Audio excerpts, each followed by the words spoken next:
Sean Connery was a legendary actor whose many stellar performances earned him a host of awards and millions of fans around the world. Throughout his career, he won an Oscar, 2 BAFTA awards, and 3 Golden Globes. But there was nothing golden about Connery's attitude and behavior towards women.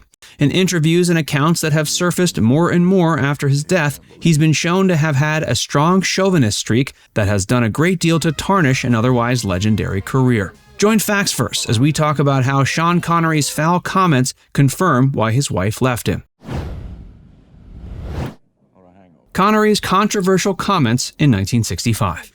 Sean Connery gave an interview to Playboy magazine in 1965 where he had some fairly shocking things to say about how women should be treated. Of course, in that era, women's rights was still a fairly new concept. There were a lot of old world attitudes and misogyny that were considered not only acceptable, but often encouraged. But things had already begun to shift in the direction of women's equality by 1965. So while it's not especially surprising that a man might have an outdated and sexist take, it doesn't mean they get a free pass either. In the interview, Connery was asked about slapping women. Why this particular topic was broached is anyone's guess. Regardless, Connery told the publication he felt the open-handed slap was perfectly fine for a man to give a woman. He labeled the act as justified, saying he didn't think there was anything particularly wrong about it. He even doubled down on his views by saying that it was especially justified if the man has tried, quote, other alternatives, and they haven't worked. He made it personal by telling the interviewer that if a woman is a bitch or if she's hysterical, then he'd have no issue slapping her. Connery is called out. While those comments to Playboy in the mid-60s might not have caused much of a controversy back then, they were later unearthed in the late 80s. TV journalist Barbara Walters was made aware of them and decided to give Connery a chance to either clarify or reverse his stance. She asked him about it in 1987 when she had a sit-down interview with Connery. Sadly, it appeared Connery had not learned anything new in the preceding 20-odd years. He stood firm on his belief that slapping women was justified. He claimed that women often are unable to leave it alone when in an argument. He added that in his experience, women want to have the last word. He claimed that men often give them the last word, but that women then want to keep saying it over and over. So his take was that at that point, the man is allowed to slap the woman. Connery tries to justify his comments. Connery must have been getting more and more heat about his controversial statements about hitting women into the early 1990s.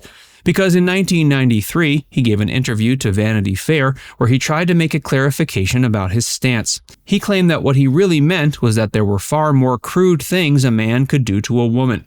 He pointed out that in his book, he talked about how it's more damaging to mess with someone psychologically.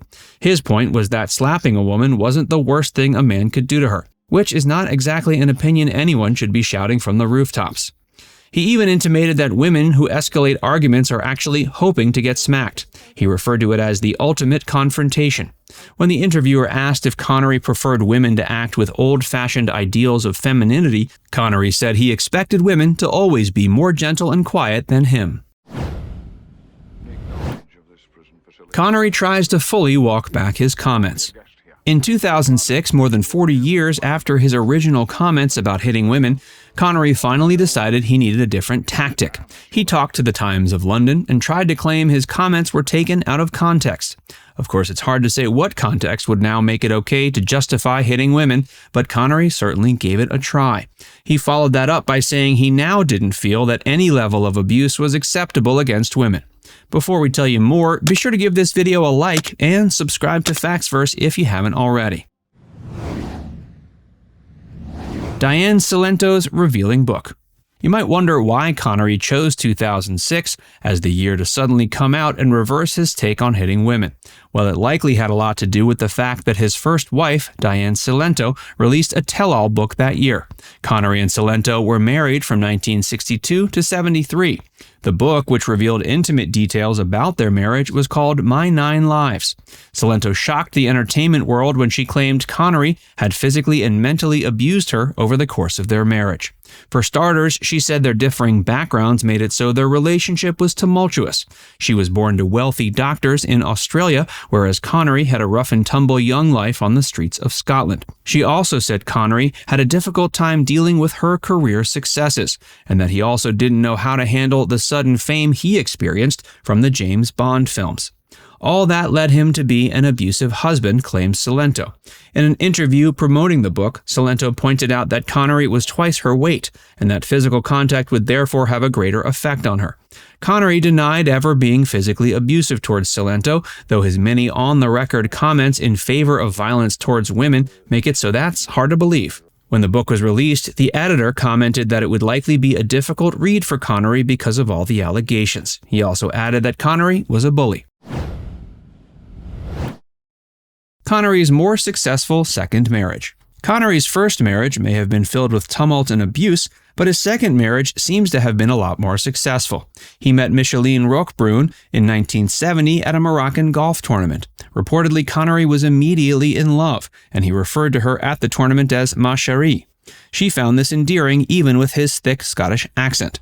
A Moroccan and French painter was not interested in taking things any further than their brief introduction at that time. But Connery was persistent. 2 years later, he invited her to travel with him to Spain, revealing that he hadn't stopped thinking about her in the time since their meeting.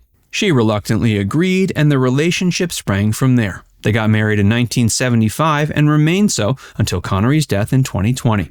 Though they didn't actually speak each other's language, Connery didn't know French and Roqueburne's English was lacking, the two reportedly had a solid and loving relationship for the 45 years of their marriage.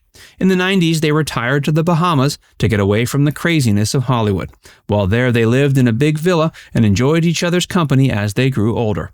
There were no subsequent reports of Connery being physically or mentally abusive towards Roquebrune, so either those things were kept between them or Connery indeed did turn over a new leaf when it came to his relationships and his views towards hitting women.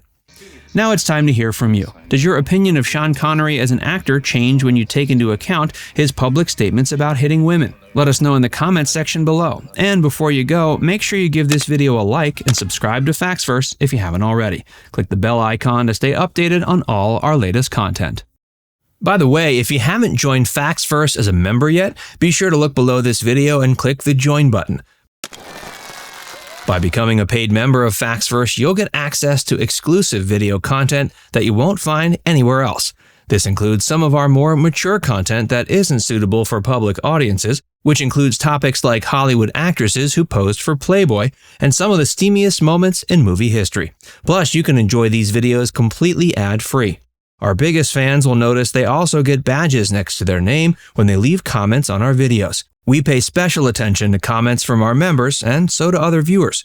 So if you want exclusive content from Facts First or inside access to discussions with other community members, click the join button to get started for just $4.99. There are hours of members-only videos waiting for you, with new videos added every month. And we're actively working on bringing even more features to help fans like you connect with other members and get more of your favorite content. Just click join, and we'll see you inside the membership tab.